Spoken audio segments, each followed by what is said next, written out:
Hello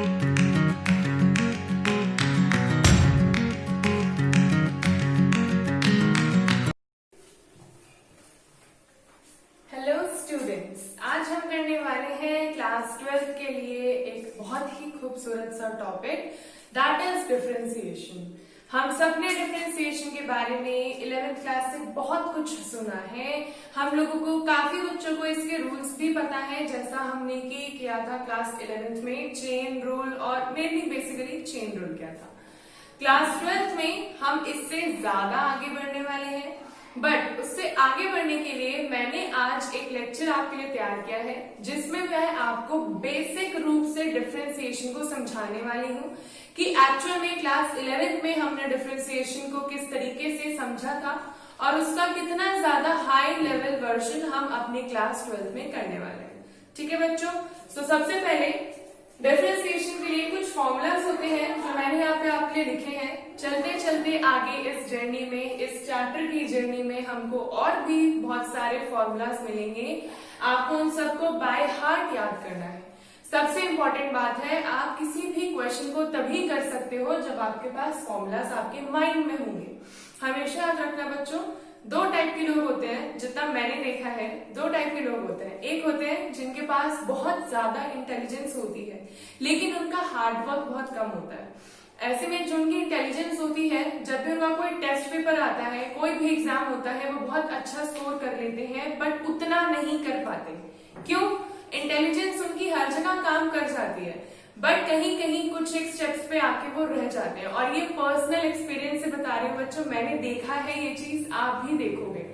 दूसरे होते हैं, दूसरे टाइप के लोग होते हैं जिनकी इंटेलिजेंस बहुत ज्यादा नहीं होती, but they are average. Average है, ये थोड़ा इतने अच्छे हैं, उनके जितने स्मार्ट नहीं है, उनके जितना आईक्यू लेवल नहीं है, but they have their own IQ level. Okay, ऐसे लोग जिनके पास आईक्यू ज्यादा नहीं है बट वो बहुत ज्यादा हार्ड वर्किंग है, बहुत ज्यादा मेहनत करते हैं, जितना स्कूल में पढ़ते हैं, जितना ट्यूशन में पढ़ते हैं, रोज आके रिवाइज करते हैं, उनका मैंने जो रिजल्ट देखा है ना, जो बोर्ड के एग्जाम्स में, उनका रिजल्ट ज्यादा अच्छा आता है as compare to people which have their IQ level, जो कि बहुत ही ज्यादा है as compare to these one.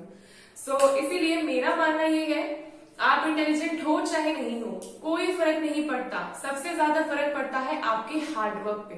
जितना ज्यादा आप हार्ड वर्किंग है, जितना ज्यादा आप कंसिस्टेंट हैं, हर टाइम अपनी पढ़ाई रेगुलर बेसिस पे करते हैं, कोई आपको रोक ही नहीं सकता कि आपके नंबर्स अच्छे ना आए। फिर आपको कोई फर्क नहीं पड़ता कि यार मेरे 10th में 70% आए थे, मुझे नहीं लगता 12th में 90 आएंगे, हो ही नहीं सकता।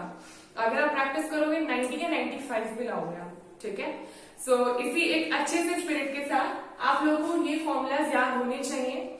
जिन लोगों ने 11th क्लास में पढ़ा है बहुत अच्छे से लिमिट्स एंड डेरिवेटिव्स, तो उन लोगों को ये फॉर्मूलाज याद होंगे। आज मैं आपको एकदम बेसिक तरीके से बताने वाली हूँ कि डिफरेंशिएशन कैसे हम लगाते हैं, कैसे कुछ बेसिक रूल्स को याद रखना है, और 11th में जिस तरीके से करते थे वो मैं बताऊंगी, प्लस जिस तरीके से हम आगे करने वाले हैं क्वेश्चंस फॉर क्लास 12 वो भी हम देखेंगे। ठीक है, डिफरेंशिएशन।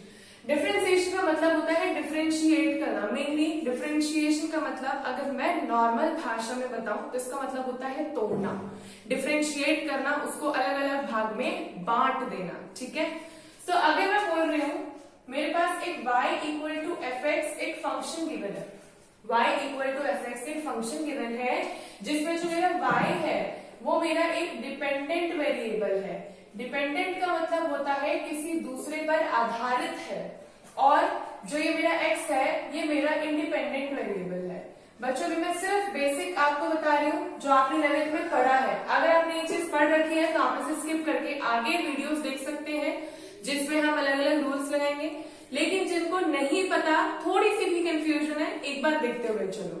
मैंने बोला y equal to f x, हमको एक फंक्शन गिवन है जिसमें y डिपेंडेंट है और x इंडिपेंडेंट है। इसका मतलब क्या हुआ, आप x की वैल्यूज को दोगे और वहां से y की वैल्यूज अपने आप आती जाएंगी। जैसे फॉर एग्जाम्पल हमने यहां दे दिया y equal to x square, तो अगर मैं x की वैल्यू 1 दूंगी तो ही तो मुझे y की वैल्यू भी 1 मिलेगी, 1 का स्क्वायर 1। x की वैल्यू 2 दूंगी तो y की वैल्यू 4 मिलेगी। तो मतलब y डिपेंड करता है x स्क्वायर पे।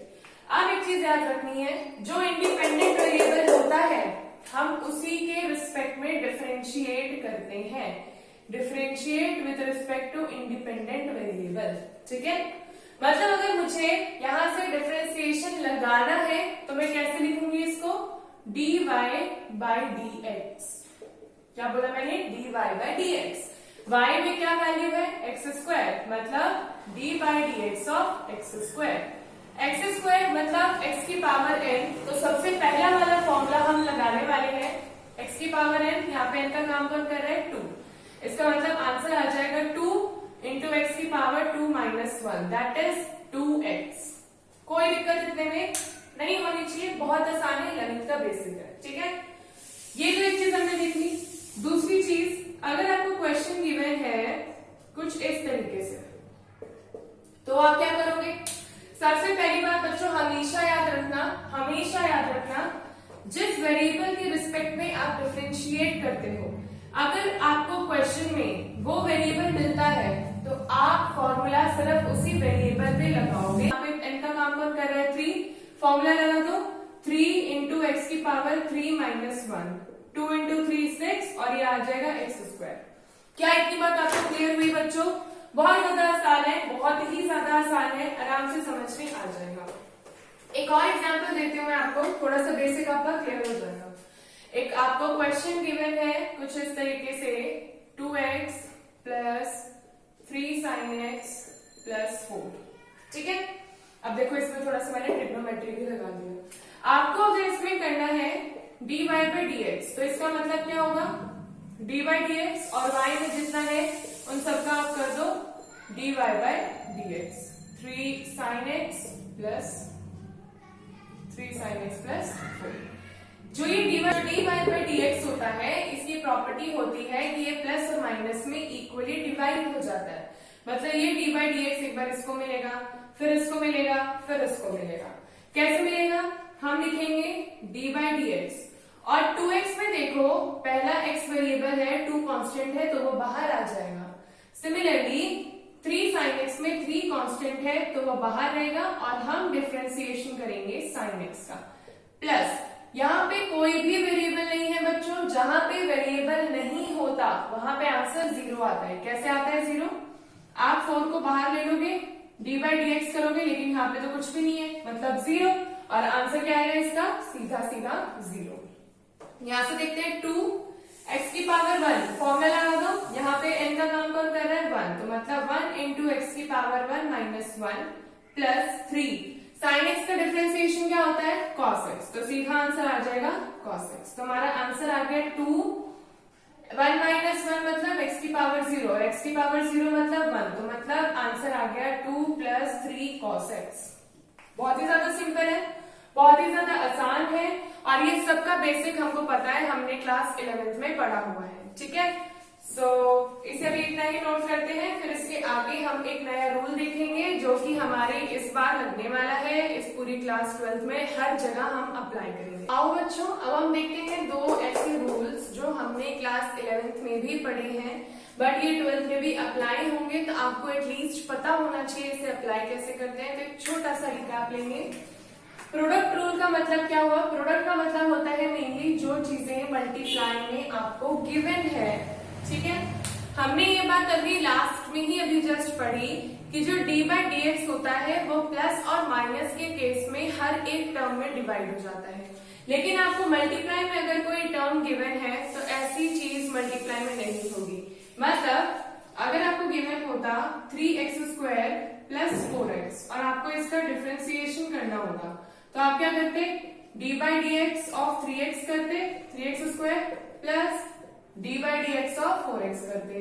लेकिन अगर यही चीज ऐसे गिवन होती 4x प्लस 2, और आपको इसका dy by dx करना होता, और आपने अगर ध्यान ना दिया होता और आप इस तरीके से कर देते 3x plus 1 into dy by dx of 4x plus 2, तो ये चीज आपकी पूरी तरीके से गलत हो जाएगी, क्योंकि मल्टीप्लाई में ऐसे डिवीजन में नहीं बढ़ता, मल्टीप्लाई या डिवीजन में डिफरेंशिएशन नहीं बढ़ता।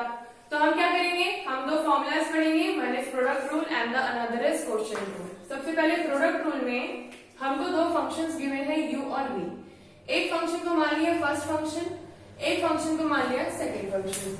तो हमें क्या करना है, पहले आप इसमें ऑर्डर कुछ भी कर सकते हो क्योंकि प्लस है ना, तो आप क्या कर सकते हो, पहले सेकंड फंक्शन को डिफरेंशिएट करोगे और फर्स्ट वाला बाहर चलेगा, फिर फर्स्ट वाले को डिफरेंशिएट करोगे और सेकंड वाला बाहर चलेगा। आगे पीछे कर सकते हो, कोई दिक्कत नहीं है क्योंकि प्लस का साइन है। लेकिन अगर होगा क्वेश्चन रूल, तो क्वेश्चन रूल में बहुत इंपॉर्टेंट है ऑर्डर का। जो ऊपर होगा उसको आप मानोगे फर्स्ट फंक्शन, जो नीचे होगा उसको आप मानोगे सेकंड फंक्शन। क्वेश्चन रूल मतलब जो डिवीजन में गिवन है। तो क्या होगा, सबसे पहले फर्स्ट फंक्शन का डिफरेंशिएशन होगा और हमारा सेकंड फंक्शन बाहर कॉमन चलेगा, फिर माइनस का साइन, फिर सेकंड फंक्शन हमारा फर्स्ट फंक्शन हमारा बाहर चलेगा और सेकंड फंक्शन का डिफरेंशिएशन होगा और होल में सेकंड फंक्शन का स्क्वायर हो जाएगा। बस इस चीज को याद रखते हुए क्वेश्चन करेंगे, क्वेश्चन आसानी से हो जाएंगे। जैसे कि सिंपल सा क्वेश्चन देखते हैं, एकदम सिंपल है, 3x + 1 एंड 4x + 3। इसका आपको करना है d/dx। क्या करेंगे हम मान लेते हैं ये है मेरा u और ये है मेरा v। तो सबसे पहले d/dx ऑफ u कितना है, 3x + 1। तो बाहर क्या चलेगा, हमारा पहला फंक्शन, दूसरा फंक्शन 4x + 3, फिर प्लस बाहर हमारा चलेगा पहला वाला फंक्शन और अंदर डिफरेंशिएट हो जाएगा दूसरा वाला फंक्शन, दैट इज 4x + 3। आपको पता है प्लस में डिफरेंशिएट क्या हो जाता है, बढ़ जाता है। तो बाहर 4x + 3 तो कॉमन चलेगा, एक बार ये इसके साथ और एक बार ये इसके साथ जाएगा। तो इसके साथ जब जाएगा d/dx तो 3 कांस्टेंट है बाहर और x अंदर, एक चीज आ गई। और क्योंकि 1 के साथ कोई वेरिएबल नहीं है तो आंसर क्या हो जाएगा, 0। सिमिलरली 3x + 1 यहाँ कॉमन चलेगा, एक बार ये इसके साथ जाएगा, एक बार ये इसके साथ जाएगा। यहाँ पे 4 बाहर आ गया और d/dx ऑफ x कर देंगे और 3 के साथ कोई वेरिएबल नहीं है तो आंसर क्या, 0। अब dx/dx आपको देगा आंसर 1। तो हमारा आंसर आ गया सिंपली 4x + 3 × 1 और बाहर चल रहा है 3 प्लस 3x + 1 × 1 और बाहर चल रहा है 4। तो अंदर मल्टीप्लाई कर देते हैं, यह आएगा 12x + 9 + 12x + 4। तो 12 and 12 is 24, 9, 10, 11, 12, 13। 24x + 13 हमारा आंसर आ गया। देखो कितना ज्यादा इजी था। प्रोडक्ट रूल लगाने के बाद इजी हो गया। दूसरी चीज हम ये भी कर सकते थे, एक और चीज हम कर सकते थे, जरूरी नहीं है कि आप रूल लगाओ, अगर आपको दिख रहा है कि आप कुछ और कर सकते हो। जैसे कि हमें यहाँ पे जो गिवन थे फंक्शंस वो कुछ इस फॉर्म में थे, 4x + 3। तो हम क्या कर सकते थे, हम इन प्रोडक्ट को सॉल्व कर सकते हैं। मतलब 3x × 4x और 3x × 3 तो कितना आ जाता, 12x² + 9x + 4x + 3। यहां से आ जाता 12x² + 9, 13x + 3। तभी देखो आंसर क्या आता, तभी आंसर आता 24x + 13। देखो तो भी आंसर यही आया, तो भी आंसर यही आया। तो आपको क्या ध्यान रखना है बच्चों, आपको सिर्फ ये ध्यान रखना है कि आपको फॉर्मूला कैसे लगाना है। अगर आप एक बार ये समझ जाएंगे कि फॉर्मूला कहाँ लगना है, कैसे लगना है, तो क्वेश्चन आसान हो जाएगा। जैसे कि एक और क्वेश्चन देखते हैं क्वेश्चन रूल का, फिर बाकी ये वाले जो हम वैसे भी जितने भी फॉर्मूलाज होंगे इन सबको हम अपने पूरे 12th क्लास की मैथ्स में हर जगह यूज करेंगे। तो इसलिए जितने भी क्वेश्चन देखेंगे उतने भी कम है एक तरीके से अगर देखा जाए तो। क्वेश्चन रूल में हम देखते हैं, इसमें क्या है, x + 3 × 2x + 4x² की पावर -2। आपको पता है जब भी किसी की पावर माइनस में होती है तो इसका मतलब वो नीचे डिवीजन में आता है। खैर इसको -2 ना लिख के मैं -1 लेते हैं। x + 3 / 2x + 4x² की पावर 1। ये हो गया मेरा u फंक्शन, ये हो गया मेरा v फंक्शन। फॉर्मूला सामने लिखा हुआ है, पहले v वाला बाहर कॉमन चलेगा और अंदर हम डिफरेंशिएट करेंगे u को, और u की जगह क्या है, x + 3। फिर माइनस u को एज इट इज कॉमन रखेंगे और फिर हम डिफरेंशिएट करेंगे v को, और v की जगह क्या है, 2x + 4x²। अपॉन में क्या हो जाएगा, 2x + 4x² का होल स्क्वायर। ठीक है, अब वही चीज होगी, डिफरेंशिएशन एक बार इस पे बटेगा, एक बार इस पे बटेगा, बाहर तो सेम रहेगा 2x + 4x²। यहां से आंसर क्या आएगा बच्चों, dx/dx 1 हो जाएगा, तो आंसर सिर्फ 1 आएगा और ये 0 हो जाएगा। जब आप सॉल्व करोगे आपकी स्पीड बन जाएगी, आप क्वेश्चन खुद देख के बता दोगे। जैसे यहां से आंसर क्या आएगा, तो अभी मैं फॉर्मूला एक साइड पर लिख देती हूँ, D by D x into 2x। क्या करोगे आप, 2 को बाहर कर दोगे, dx बाई dx हो जाएगा और आंसर क्या आ जाएगा, सिर्फ 2 इंटू 1 दैट इज 2। तो मतलब यहां मैं लिख दो 2 प्लस 4x स्क्वायर में कैसे लगाएंगे differentiation, d by D x of 4x square, 4 को बाहर रख दिया, d by D x of x square, क्या आ जाएगा x स्क्वायर, मतलब x की पावर n वाला वो फॉर्मूला क्या था हमने, जहां पे x की power n is equal to n into x की पावर n माइनस 1। यहाँ पे n का काम कौन कर रहे हैं, 2, तो आ जाएगा 2 x की पावर 2 माइनस 1 दैट इज 1, 4 2 8, तो ये आ जाएगा 8x। बच्चों स्पीड बनानी है, 12th क्लास में हो, अगर ये सब चीजें आप माइंड में कर पा रहे हो तो ही अच्छी बात है, और ये कब कर पाओगे, जब आपकी प्रैक्टिस होगी। आपको क्वेश्चन देखते ही लग जाना चाहिए फॉर्मूला कौन सा लगेगा।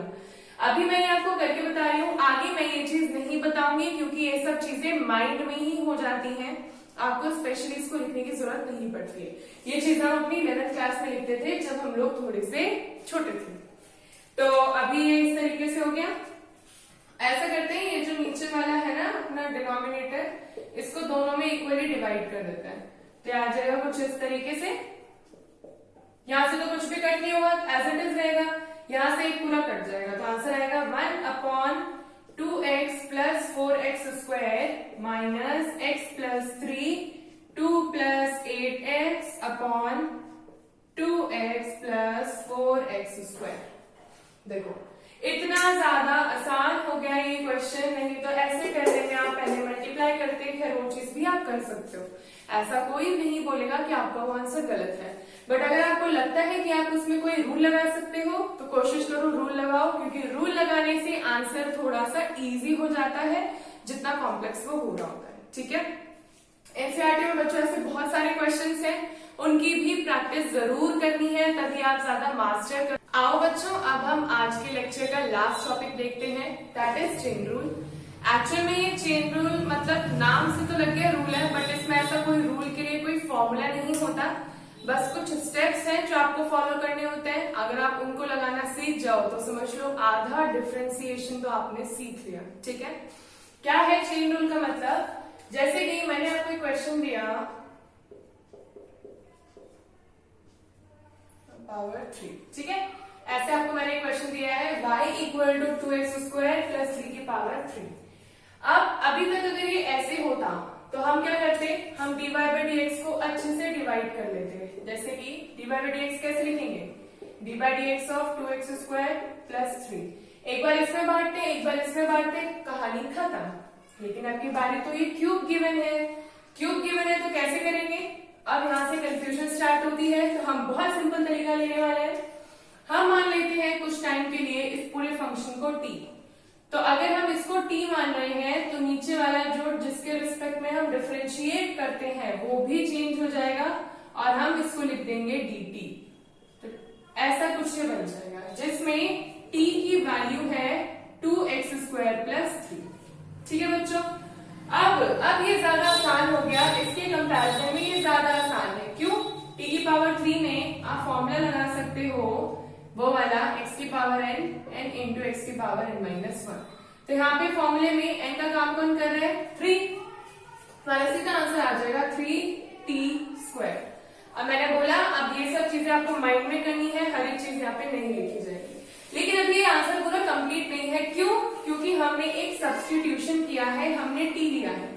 अभी जो t के अंदर बैठा हुआ इंसान है उसको भी डिफरेंशिएशन देना है, मतलब यहाँ पे एक और आंसर आएगा, उसको हम अलग निकालेंगे, उसको हम लिखेंगे dt बाई dx।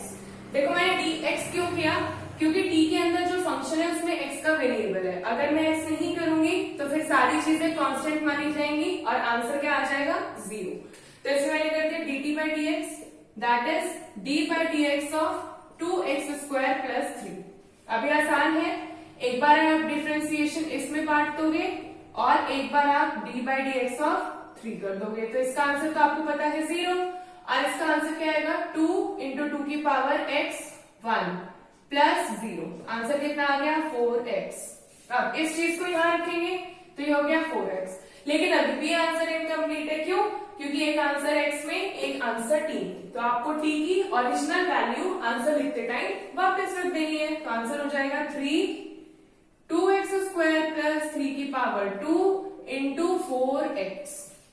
हमेशा ये जो आंसर आएगा वो मल्टीप्लाई में आएगा, प्लस माइनस कुछ नहीं, सिर्फ मल्टीप्लाई।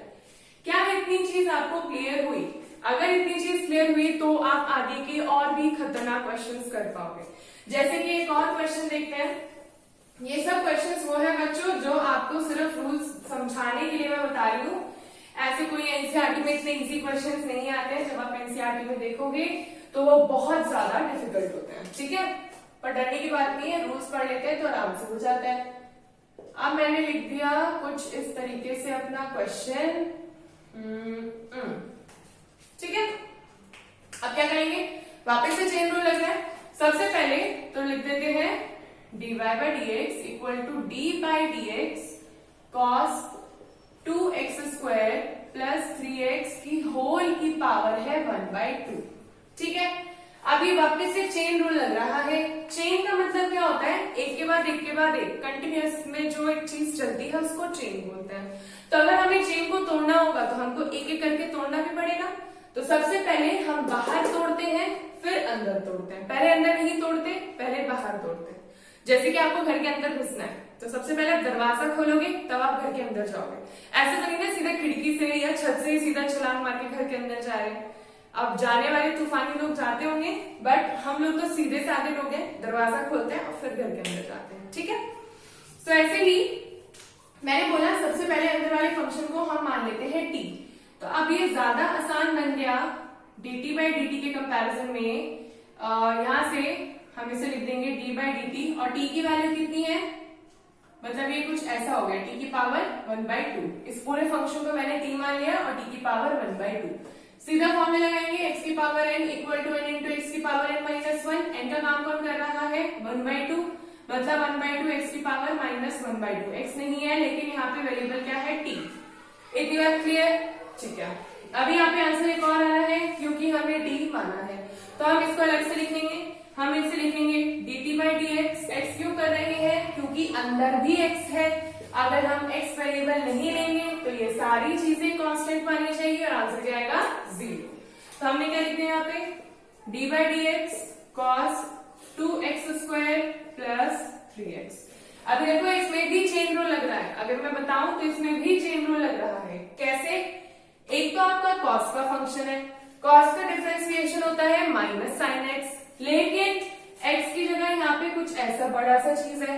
मतलब इसको लिखने का तरीका होगा, सबसे पहले आप बाहर वाले को डिफरेंशिएट करोगे तो cos का डिफरेंशिएशन आ जाएगा साइन, और इस पूरे को मान लो थीटा, तो पूरा थीटा हमने एज इट इज लिख दिया। फिर उसके बाद d by dx होगा इस अंदर वाले थीटा का पूरे का पूरा, वो भी कैसे? मल्टीप्लाई में। इसके डिफरेंशिएशन में एक बार d by dx इसमें टूटेगा, एक बार डिफरेंशिएशन इसमें जाएगा, तो आएगा sine 2x square plus 3x into d by dx। 2 constant है, बाहर आ गया, अंदर आ गया x स्क्वायर प्लस 3 बाहर आ गया d by dx of x। ये तो हो जाएगा सीधा बन। यहां से आंसर आएगा sine 2x plus 3x square, 2x square plus 3x। यहां से कितना आ जाएगा? x की पावर 2 मतलब 2x, 2 into 2 4x, 4x plus ये पूरा हो चुका है 1, तो ये आ जाएगा सिर्फ 3।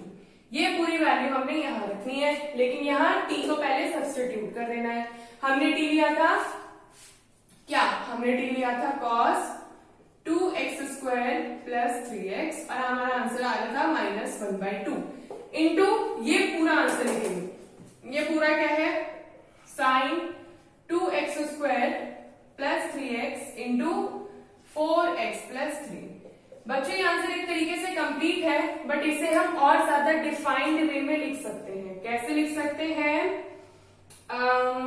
इसको नीचे लिख देते हैं 1/2, ये आ जाएगा sine 2x square plus 3x upon cos 2x square plus 3x की पावर 1/2 इंटू 4x प्लस 3। वैसे एक और चीज हो सकती है, बट इतने में भी छोड़ दोगे आप तो कोई दिक्कत नहीं है। क्या कर सकते हैं? साइन की पावर को डिवाइड कर सकते हैं। साइन की पावर अभी कितनी है 1, आप इसे डिवाइड कर सकते हो 1/2 1/2 में। तो 1/2 में डिवाइड करोगे तो sine theta upon cos theta आपको दे देगा tan थीटा, वो भी पावर कितनी आ जाएगी 1/2। और बाकी बचा हुआ साइन 1/2 एक साइड चलता रहेगा और 4x + 3 भी एक साइड चलता रहेगा। ये क्वेश्चन बहुत अच्छा क्वेश्चन था और ऐसे ही क्वेश्चन आपको एनसीईआरटी में दिखेंगे। समझने में दिक्कत होगी बट प्रैक्टिस करोगे आप, अपने एग्जाम्पल्स लिख के करोगे तो क्वेश्चन आराम से हो जाएगा। आज के लिए बच्चों इस लेक्चर में इतना ही था। हम अभी नेक्स्ट अपने लेक्चर्स में कुछ क्वेश्चंस देखेंगे एनसीईआरटी के जो थोड़े ट्रिकी लगते हैं बट बहुत आसानी से हो जाते हैं। तो अगर आपको आज के लेक्चर में थोड़ा सा भी ऐसा लगा कि आपको समझ में आया है तो इस वीडियो को एक लाइक करना है, ऐसे सब्सक्राइब करना है चैनल को, अपने दोस्तों के साथ थोड़ा सा शेयर कर देना है और आगे आने वाली वीडियोस के लिए भी रेडी रहना है, अपनी तैयारी करते रहना है। So thank you for watching.